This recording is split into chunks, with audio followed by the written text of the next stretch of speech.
So இந்த ஒரு வீடியோவில் வந்து எந்த புத்தகத்தை பற்றி பார்க்க போகிறோம் அப்படின்னா, எனது இந்தியா எஸ். ராமகிருஷ்ணன் அவர்கள் வந்து எழுதியது. இந்த புத்தகத்தை பற்றி தான் வந்து நம்ம நிறைய வீடியோஸ் வந்து அப்லோட் பண்ணிட்டோம். கிட்டத்தட்ட வந்து ஒரு 500க்கு மேலே பக்கங்கள் உள்ளது. தேசாந்திரி பதிப்பகம் தான் வெளியிட்டிருக்காங்க. ஒரு 650 ரூபா இது விலை. மொத்தம் வந்து 328 பக்கங்கள் வந்து நம்ம ஆல்ரெடி முடிச்சிட்டோம். கிட்டத்தட்ட இதை பற்றி ஒரு 50-60 வீடியோ வந்து அப்லோட் பண்ணியிருப்போம். ஒரு சாப்டராக வந்து ஒரு வீடியோவில் வந்து நம்ம சொல்லியிருக்கோம். நிறைய பேர் வந்து இந்த வீடியோ பார்த்துட்டு வந்து எனக்கு தெரிஞ்சு ஒரு 10-15 பேர் வந்து இந்த புத்தகத்தை நான் வாங்க போகிறேன், நான் எனது இந்தியா புத்தகம் அப்படின்றது நான் வேறு ஒரு அரசியல் சார்ந்ததற்குன்னு நினச்சேன், பட் ஆனால் இவ்வளோ வரலாறுகள் வந்து இருக்கான்றது எனக்கே தெரியல அப்படின்னு சொல்லிட்டு ஒரு 10-15 பேர் வந்து சொல்லியிருக்காங்க இந்த புத்தகத்தை வாங்க போகிறேன்னு. ஸோ உண்மையிலே வந்து அந்த 15 பேரில் வந்து 1 பேர் 2 பேர் வாங்கி படித்தாலுமே வந்து அது ரொம்ப நல்லது. ஏன்னா அதுக்காக தான் அந்த வாசிப்பு பழக்கம் வந்து அதை ஆரம்பிக்கணும் அப்படின்றதுக்காக தான் நம்ம அந்த வீடியோவை அப்லோட் பண்ணிகிட்ருக்கோம். வேறு எந்த காரணத்துக்காகவும் பெருசாக நம்ம கண்டுக்கிறது இல்லை. ஸோ அதனால தான் வந்து தொடர்ச்சியாக அந்த புத்தகத்தை பற்றி ஒரு வீடியோ அப்லோட் பண்ணிகிட்ருக்கோம். இப்போ இதுக்கு முந்தின ஒரு வீடியோ அப்லோட் பண்ணோம்.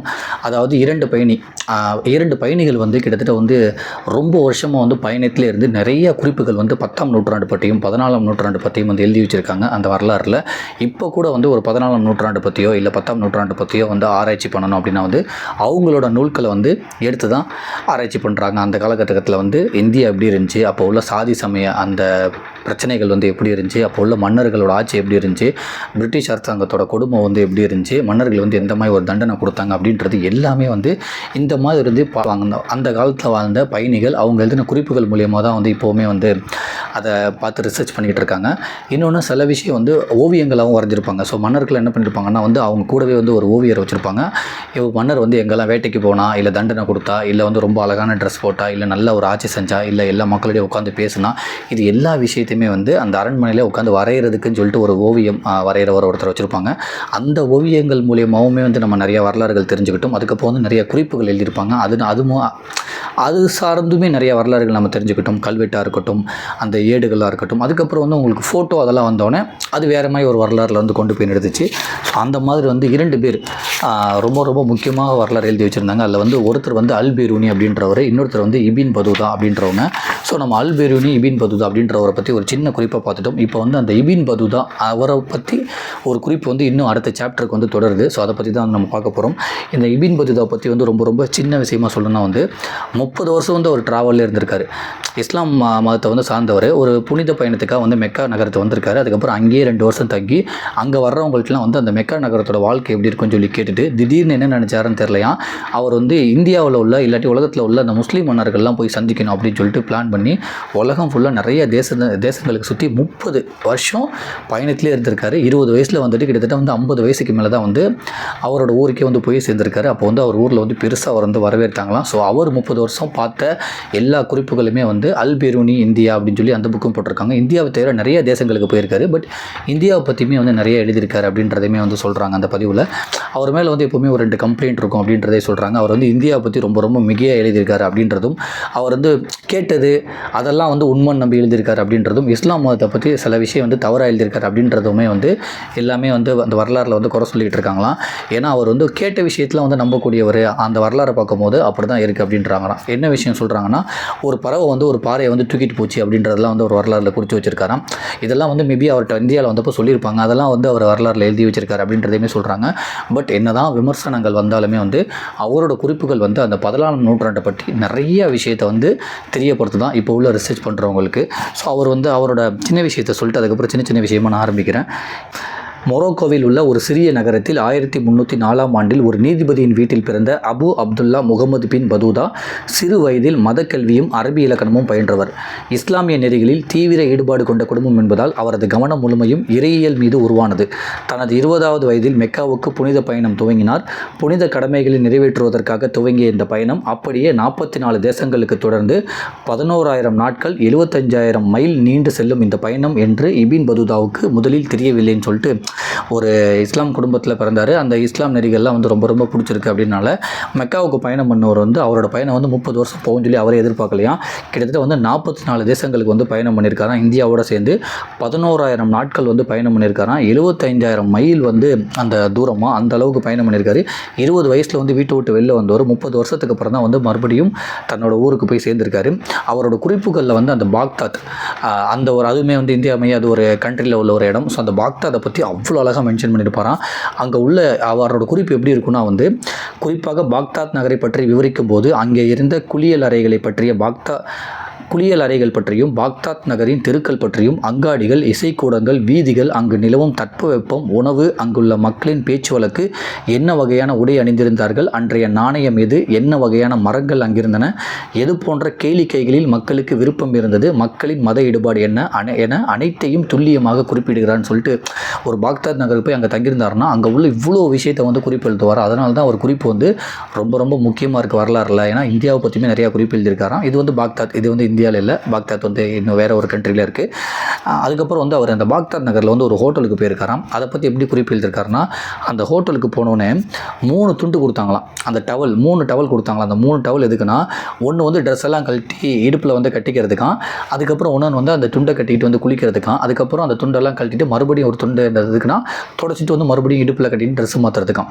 இந்த மாதிரி வந்து ஒரு 3 துண்டு கொடுத்தாங்க. அதுக்குமே வந்து இந்த மாதிரி ஒரு ரீசனுமே சொன்னாங்க. ஒரு குளிக்கிறத கூட வந்து ரொம்ப ரொம்ப என்ஜாய் பண்ணி அந்த பாக்தாத் நகரில் வந்து மக்கள் வந்து என்ஜாய் பண்ணுறாங்க. அந்தளவுக்கு தான் இருந்துச்சு. அவ்வளோ சுத்தமாகவும் இருந்துச்சு அந்த ஊர். அந்த மக்களுமே ரொம்ப ரொம்ப சுத்தமாக இருந்தாங்க அப்படின்னு சொல்லிட்டு இவ்வளோ மைன்யூட்டாக வந்து குறிப்பெல்லாம் வந்து பண்ணுவாராம். அப்புறம் வந்து ஒரு தேசங்களுக்காக போயிட்டுருக்காரு. அதுக்கப்புறம் தான் வந்து இந்தியாவுக்கு வராரு. இந்தியாவில் உள்ள எல்லா முஸ்லீம் மன்னர்களையும் பார்க்கலாம் அப்படின்னு சொல்லிட்டு தான் அவரோட பிளானு. ஸோ இந்தியாவுக்கு வந்து என்ன பண்ணுறாருன்னா, இங்கே உள்ள முகமது பின் துக்ளக், இங்கே ஆட்சி செஞ்சுக்கிட்டு இருக்க முகமது பின் துக்ளக்கை வந்து பார்க்கலான்னு வராரு. முகமது பின் துக்ளக் வந்து என்ன பண்ணியிருக்காருன்னா, தென் மாவட்டங்களுக்கு வந்து ஒரு பிரச்சனைக்காக பேச்சுவார்த்தைக்காக போயிட்டுருக்காரு. இவர் வந்ததை தெரிஞ்சு தெரியப்படுத்துகிறாங்க. அதனால் அவருமே வந்து ஒரு 5000 தினார்கள் வெகுமானம் கொண்டு வந்து நிறையா பரிசு பொருட்கள்லாம் கொண்டு வந்து நம்மளை பார்க்குறதுக்காக இத்தனை வருஷம் எவ்வளோ தேசங்களுக்கு போயிட்டு வந்திருக்காருன்னு சொல்லிட்டு அந்த முகமது பின் துக்ளக் அந்த பிரச்சனையெல்லாம் முடிச்சுட்டு வந்தோடனே இவர் இபின் பதுதா வந்து மீட் பண்ணுறாங்க. இபின் பதுதா வந்து 2 பேரும் பேசிக்கிட்டு இருக்கப்போ இபின் பதுதாவை பற்றி யாராச்சும் இப்போ வந்து மன்னர் முகமது பின் துக்ளக் வந்து இபின் பதுதா வந்து நிறையா பாராட்டி பேசுவாராம். இந்த மாதிரிலாம் இவ்வளோ இடத்துக்கு போயிட்டு வந்திருக்கீங்களா, இவ்வளோ இன்ஃபர்மேஷன் உங்களுக்கு தெரியுமான்னு எப்போல்லாம் வந்து பாராட்டி பேசுகிறாரோ அப்போல்லாம் வந்து இபின் பதுதா வந்து முகமது பின் துக்ளக் கையை வந்து முத்தம் கொடுக்கணுமா. அதே மாதிரி சந்திப்புலேயே வந்து முகமது பின் துக்ளக் வந்து இந்த இபின் பதுதாவை பற்றி தெரிஞ்சுக்கிட்டு இவ்வளோ தேசங்களுக்கு பயணம் பண்ணுறீங்களா, இன்னும் நீங்கள் எத்தனை தேசங்களுக்கு பயணம் பண்ண போட்டீங்கன்னு சொல்லி எல்லாத்தையுமே கேட்டு தெரிஞ்சவொடனே ஒரு முதல் சந்திப்புலேயே வந்து 7 முறை வந்து பாராட்டினாராம். 7 முறை வந்து முகமது பின் துக்ளக் வந்து கையை வந்து முத்தம் கொடுத்தேன் அப்படின்றதையுமே வந்து இங்கே பதிவு பண்ணுறாங்க. துக்ளக் அவரை அருகில் அழைத்து பெர்ஷிய மொழியில் பேசி பாராட்டினார். ஒவ்வொரு முறை இபின் பதுதாவை அவர் பாராட்டும் போதும் துக்ளக்கின் கையில் இபின் முத்தமிட்டு நன்றி தெரிவிக்க வேண்டியிருந்தது. அந்த ஒரு சந்திப்பில் மட்டும் 7 முறை அவரது கையில் தான் முத்தமிட்டதாகவும் அந்த ஒரு நிகழ்ச்சியே துக்ளக்கின் மனப்போக்கை துல்லியமாக எடுத்துக்காட்டியதாகவும் இபின் பதுதா விவரிக்கிறான்னு சொல்லிட்டு, ஸோ பாராட்டுற போதெல்லாம் வந்து அவர் கையை வந்து முத்தம் கொடுக்கணும், அதுதான் வந்து ரூல், அதை நம்ம பண்ணியே ஆகணும். ஸோ அவரோட மனப்போக்கை வந்து அந்த ஒரு இன்ஸ்டன்ட்லேயே வந்து நான் புரிஞ்சுக்கிட்டேன் அப்படின்றாரு. அதே மாதிரி வந்து முகமது பின் துக்ளக் வந்து ரொம்ப ரொம்ப கோரமான தண்டனைகள்லாம் வந்து கொடுக்கக்கூடியவராம். அதுக்கு வரலாற்றில் வந்து என்ன சொல்கிறாங்கன்னா வந்து இந்த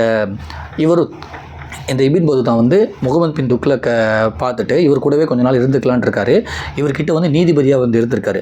அதாவது முகமது பின் துக்ளக் வந்து வரலாறில் வந்து நிறைய கோரமான தண்டனைகள்லாம் முட்டாள்தனமான தண்டனைகள்லாம் கொடுப்பாருன்னு சொல்கிறாங்க.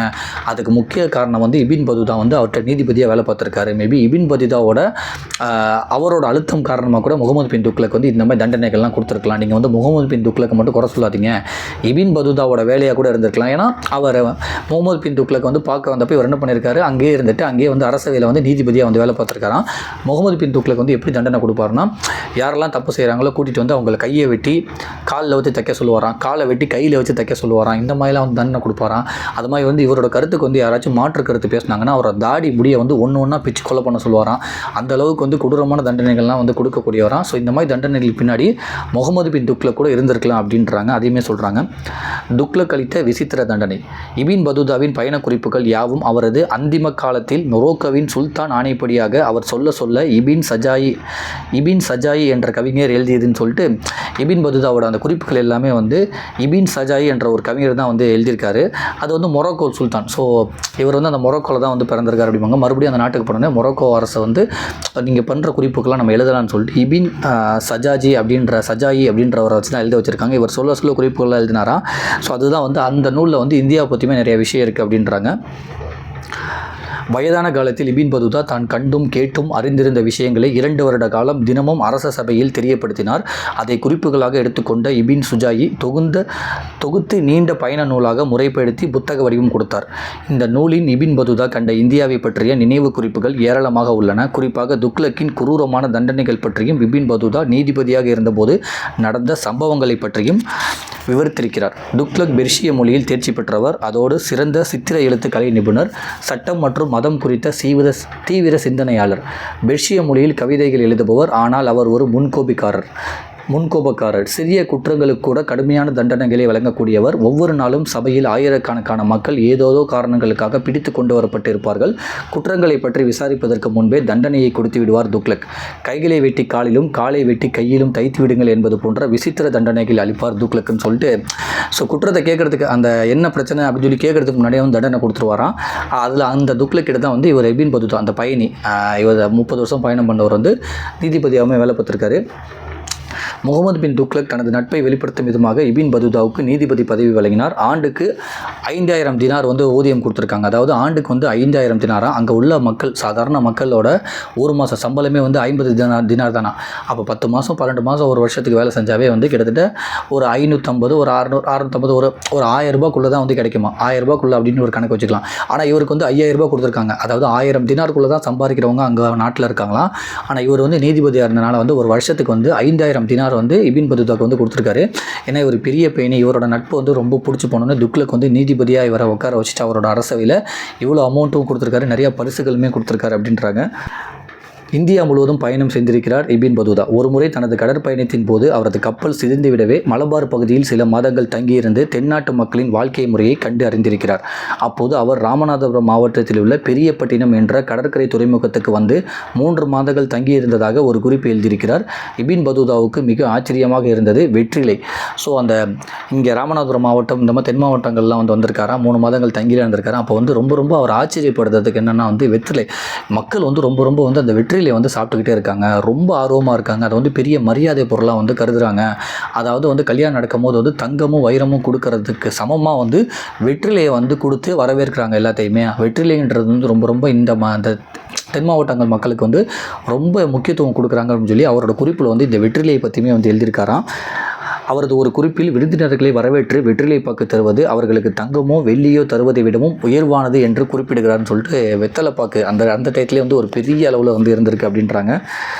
முகமது பின் துக்ளக்கின் நிர்வாக சீர்கேடுகள் ஒரு பக்கம் தேசத்தை நிலைகுலைய செய்தது, இன்னொரு பக்கம் அவருக்கு எதிராக எதிர்ப்பு இயக்கங்கள் வலுக்கத் தொடங்கினான்னு சொல்லிட்டு இவர் இப்படி தண்டனை கொடுத்துட்ருக்கனால வந்து எதிர்ப்பு இயக்கங்கள் வந்து உருவாகிட்டே இருந்துச்சான். பரவாயில்ல, எல்லா ஒரு காலகட்டத்திலையுமே வந்து நிறைய போராளிகள் வந்து இருந்துக்கிட்டு தான் இருந்திருக்காங்க.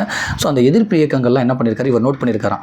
யாரெல்லாம் நமக்கு எதிரிகள் இருக்காங்கன்னு சொல்லி எல்லாத்தையுமே நோட் பண்ணி அவங்கெல்லாம் மொத்தமாக நம்ம தீர்த்து கட்டிலாம் சொல்லி முடிவு பண்ணப்போ இவரோட எதிரி ஒருத்தரும் இவர்கிட்ட நீதிபதியாக செஞ்ச இபின் பதுதாவும் வந்து ரொம்ப நட்பாக இருந்தாங்களா. அதனால் வந்து இபின் பதுதா வந்து ரொம்ப பயந்துட்டாராம். ஆகா, அவரோட எதிரிங்கெல்லாம் நோட் பண்ணும்போது ஒரு எதிரி வந்து நமக்கு நட்பாக இருப்பாரே, அப்போ அவர் நம்மளை காட்டி கொடுத்துட்டாங்கன்னா நம்மளையும் துக்ளக் வந்து கொன்றுவாரே அப்படின்னு சொல்லி ரொம்ப பயந்து 11 நாட்கள் வந்து நோன்பு இருந்திருக்காரு. அந்த அளவுக்கு வந்து ரொம்ப பயந்துருக்காரு. ஆனால் துக்ளக் வந்து இவர் ஒன்றுமே பண்ணலையா. இவர் என்ன சொல்லிட்டாரா, நான் மறுபடியும் வந்து என்னோட ஊருக்கே போகிறேன்னு சொல்லி கிளம்புறப்ப இல்லை நீ இன்னொரு தேசத்துக்கு போ, அங்கே நிறைய ஒரு வேலை இருக்குன்னு சொல்லி அமுச்சு விட்டாராம்.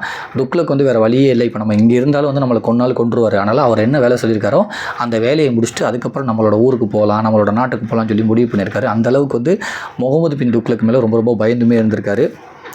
சில நாட்களுக்கு பிச்சைக்காரர் போல வேடம் அணிந்து கொண்டு இபின் பதுதா டெல்லி தெருக்களில் அலைந்திருக்கிறார். முடிவில் ஒரு நாள் அரசரிடம் இருந்து அழைப்பு வந்தது. அரசரை கண்டதும் வணங்கி தான் திரும்பவும் ஹஜ் பயணம் மேற்கொள்ள இருப்பதாக இபின் பதுதா சொன்னார்னு சொல்லிட்டு, நான் வந்து ஹஜ் பயணம் இந்த மாதிரி பிரச்சனை தெரிஞ்சு நம்மளை கொல்ல போகிறாங்கன்னு சொல்லி பயந்து 11 நாள் நோன்பு எடுத்திருக்காரு. அதுக்கப்புறம் வந்து நிறைய பிச்சைக்காரமே டெல்லியில் சுற்றி தஞ்சிட்டு இருக்காரு அவர்கிட்ட தப்பிக்கிறதுக்காக. அதுக்கப்புறம் வந்து நான் மறுபடியும் வந்து ஹஜ் பயணம் பண்ண போகிறேன், நான் மறுபடியும் மெக்காக்கு போகிறேன்லாம் சொல்லியிருக்காரு. இல்லை நீங்கள் இந்த இடத்துக்கு போங்க அப்படின்னு சொல்லி அவர் ஒரு வேலை கொடுத்தோன்னே சரி இப்போதைக்கு நம்ம உயிரை காப்பாற்றுறதுக்காக அவர் சொன்ன வேலையை செஞ்சுட்டு அதுக்கப்புறம் நம்ம ஹஜ்ஜுக்கு போயிட்டு அப்புறம் நம்ம வீட்டுக்கு போயிருக்கலாம், நம்மளோட நாட்டுக்கு போயிருக்கலாம் அப்படின்றதுமே பிளான் பண்ணியிருக்காங்க. அரசரை கண்டதும் வணங்கி தான் திரும்பவும் ஹஜ் பயணம் மேற்கொள்ள இருப்பதாக இபின் பதுதா சொன்னார். துக்ளக் அதை மறுத்து அவர் சீனாவுக்கு தூதராக நியமித்து தேவையான பொருட்களும் வேலையாட்களும் கொடுத்து அனுப்பி வைத்தார்னு சொல்லிட்டு சீனாவுக்கு வந்து அனுப்பி வச்சிருக்காரு அவரோட ஒரு வேலைக்காக. இவருமே வந்து சரி பரிசு பொருட்கள் வேலையாட்கள் எல்லாமே நம்ம கூட கொடுக்குறாரு, நம்ம வேணான்னு சொன்னால் நம்மளை கொண்டு வரன்னு சொல்லிட்டு அவர் சொன்னதால் அங்கேயுமே போயிருக்காங்க. சீனாவுக்கு செல்வதற்காக புறப்பட்ட கடற்பயணத்தில் விபத்துக்கு உள்ளான கப்பல் மீனவர்களால் காப்பாற்றப்பட்டு இலங்கைக்கும் மாலத்தீவுகளுக்கும் சென்ற இபின் பதுதா கடுமையான போராட்டத்தின் முடிவில் சீனாவுக்கு சென்றிருக்கிறான்னு சொல்லிட்டு சொல்லிட்டு அப்போல்லாம் வந்து கப்பல் பயணம் நிறைய பிரச்சனைகளுமே வந்திருக்கு. தன்னுடைய 30 ஆண்டு கால பயணத்தில் ஏதேதோ நகரங்களில் நோயுற்றும் பிடிபட்டும் கப்பல் விபத்துக்கும் உள்ளாகியும் மோசமான உடல்நலக்கேட்டுக்கு உள்ளான இபின் பதூதா முடிவில் தனது சொந்த தேசம் திரும்பினார். அவருக்கு சுல்தான்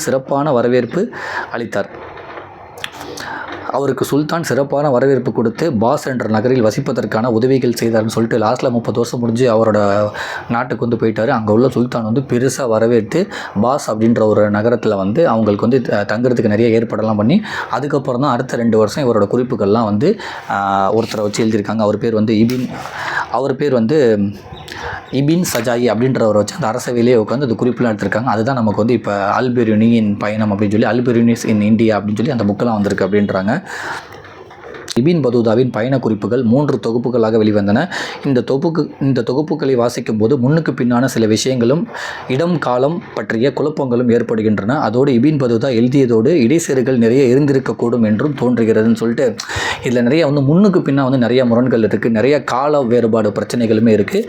இன்னொன்று வந்து அவர் சொன்னதை தாண்டி நிறைய பேர் வந்து இவங்க எழுதுகிறப்ப வந்து நிறைய விஷயத்தை இவங்களே சேர்த்துருப்பாங்க அப்படின்ற ஒரு டவுட்டுமே வருது அப்படின்றாங்க. அதுவுமே வந்து ஒரு மலையை வந்து ஒரு பறவை தூக்கிட்டு போகிற மாதிரிலாம் எழுதியிருக்காரு. அது வந்து கண்டிப்பாக அவர்கிட்ட யாரோ சொல்லியிருப்பாங்க இந்த மாதிரி தேசமாக போகிறப்ப அதையெல்லாம் வந்து எழுதி வச்சுருக்காரு. அதனால் அவரோட அந்த குறிப்பில் வந்து நிறைய விமர்சனங்களும் நிறையா இருக்குது அப்படின்றாங்க. அறிவை தேடி செல்வது மனிதனின் முதல் கடமையாகும். எனது பயணம் முழுவதுமே அறிவை தேடி தான் மேற்கொண்ட முயற்சிகளே என்கிறார் இபின் பதூதா. இன்றைய வரலாற்று அறிஞர்களில் சிலர் துக்ளக்கின் முட்டாள்தனமான செயல்களுக்கு பின்னே இபின் பதூதாவின் பங்கும் இருக்கிறது என்று சொல்கிறார்கள்னு சொல்லிட்டு அந்த முகமது பின் துக்ளக் அவர் வந்து நிறைய முட்டாள்தனமான தண்டனைகள் கொடுத்துருக்காரு, நிறைய கொடுமையும் பண்ணியிருக்காரு அப்படின்னு சொல்லிட்டு. பட் ஆனால் அவர் பண்ண எல்லாத்துக்குமே வந்து அதுக்கு பின்னாடி இபின் பதூதாவும் இருந்திருக்கலாம் அப்படின்றதையுமே சொல்கிறாங்களாம். ஏன்னா இவர் வந்து அந்த மன்னருக்கு வந்து கொஞ்சம் நட்பாக இருக்கணும் அப்படின்றதுக்காக வந்து நிறைய விஷயங்கள் இவர் நீதிபதியாக இருந்தனால இவரோட தூண்டுதல் பேரில் கூட முகமது பின் துக்ளக் வந்து நிறைய விஷயத்தை செஞ்சுருக்கலாம் அப்படின்னு சொல்கிறாங்களாம். இபின் பதூதாவும் குரூரமான தண்டனைகளை தரும் நீதிபதியாகவே பணியாற்றியிருக்கிறான்னு சொல்லிட்டு இவருமே வந்து ரொம்ப ரொம்ப கொடூரமான தண்டனைகள் தரக்கூடிய நீதிபதியாக தான் வந்து முகமது பின் துக்ளக்கிட்ட வந்து வேலை செஞ்சுருக்காராம். 5 பெண்களை வந்து திருமணம் பண்ணியிருக்காராம். அந்த மன்னரோட அதிகாரத்தை வந்து நிறைய வாட்டி வந்து இவர் துஷ்பிரயோகம் பண்ணியிருக்கலான்றதுமே வந்து வரலாற்று ஆசிரியர்கள் வந்து அவரோட வரலாறு படிக்கும் போது சொல்கிறாங்களாம். கண்டிப்பாக வந்து 5 மனைவி வந்து கல்யாணம் பண்ணியிருக்காரு, 5 மனைவிகள் இவருக்கு இருந்திருக்கு. முகமது பின் துக்ளக் அவரோட அரசவையில் வந்து நீதிபதியாக இருந்திருக்காரு. ஸோ கண்டிப்பாக வந்து மன்னரோட அதிகாரத்தை இவர் வந்து நிறைய துஷ்பிரயோகம் பண்ணியிருக்கிறதுக்கும் வாய்ப்பு இருக்குது அப்படின்றதுமே சொல்கிறாங்க. இவ்வளோ பிரச்சனைகள் இருந்தாலுமே வந்து இபின் பதூதாவோட குறிப்பு வந்து ரொம்ப ரொம்ப முக்கியம். இந்தியாவை பற்றி 14ஆம் நூற்றாண்டில் இந்தியா எப்படி இருந்துச்சுன்னு சொல்லி தெரிஞ்சுக்கிறதுக்கு வந்து அவரோட குறிப்புகள் ரொம்ப ரொம்ப முக்கியமாக இருக்குதுன்னு சொல்லிட்டு இந்த பகுதியை வந்து முடிக்கிறாங்க. இபின் பதூதாவின் பயண குறிப்புகள் 14ஆம் நூற்றாண்டு இந்தியாவை தெரிந்து கொள்வதற்கும் அன்றைய அரசியல் மற்றும் சமூக நிகழ்வுகளை பற்றி பதிவு செய்வதிலும் முக்கிய பங்கு வகித்து இருக்கின்றன. தனது வாழ்நாளின் பெரும்பான்மையை உலகம் சுற்றுவதிலேயே கழித்த இந்த 2 யாத்ரீகர்களின் குறிப்பீடுகள் தான் இந்திய வரலாற்றின் பண்பாட்டு சாட்சிகளாக இருக்கின்றன. அந்த வகையில் 2 யாத்ரீகர்களும் முக்கியமானவர்கள்னு சொல்லிட்டு இந்தியாவை பற்றி நிறைய பேர் இங்கே இருக்கவும் நிறைய பேர் எழுதியிருக்காங்க. பட் அந்த யாத்ரீகர்களாக வந்து வெளிநாட்டிலேருந்து இந்த யுவான் சுவாங் வந்திருக்காங்க, இந்த மாதிரி வந்து அல் பெரூனி, இந்த மாதிரி இபின் பதூதா, இந்த மாதிரி மெகஸ்தனிஸ், இந்த மாதிரி நிறைய பேர் வந்து இவங்களாம் வந்து இந்தியாவை பற்றி எழுதுகிறப்போ வந்து இன்னும் நிறையா விஷயங்கள் வந்து நமக்கு தெரிய வருது. இந்தியாவில் இருக்கவங்களே வந்து இந்தியாவை பற்றி எழுதுகிறப்போ வந்து சின்ன சின்ன விஷயம் வந்து விட்டு எழுதுவாங்க, இதெல்லாம் எழுதணுமான்னு பார்ப்பாங்க. ஆனால் வெளிநாட்டிலேருந்து வந்து யாத்ரீகர்களாக வந்து இங்கே வந்திருக்கவங்க வந்து இந்தியாவை பற்றி எழுதுகிறப்ப நிறைய விஷயங்கள் துல்லியமான விஷயங்கள்லாம் வந்து நோட் பண்ணி எழுதியிருக்காங்க. அதில் இன்னும் 2 பேர் வந்து ரொம்ப ரொம்ப முக்கியமானவங்க அப்படின்றத இங்கே பதிவு பண்ணுறாங்க. ஸோ அதுக்கு இதை மேலேயும் பற்றி நீங்கள் இபின் பதூதா பற்றி தெரிஞ்சுக்கணும் அப்படின்னா வந்து 2 புத்தகங்களை வந்து இங்கே மென்ஷன் பண்ணியிருக்காங்க. ஸோ இதுதான் வந்து இந்த புத்தகம் எழுதுனாலே வந்து ஒரு 500-1000 புத்தகம் படிச்சிருக்கணும், அப்போ தான் இந்த புத்தகம் எழுத முடியும். அந்தளவுக்கு வந்து படித்தும் கேட்டும் பயணம் பண்ணி வந்து எஸ் ராமகிருஷ்ணன் வந்து இந்த புத்தகத்தை வந்து எழுதியிருக்காங்க. இது வந்து ஐஏஎஸ் பயிற்சி பள்ளியில் வந்து பாட புத்தகமாக இருக்குது.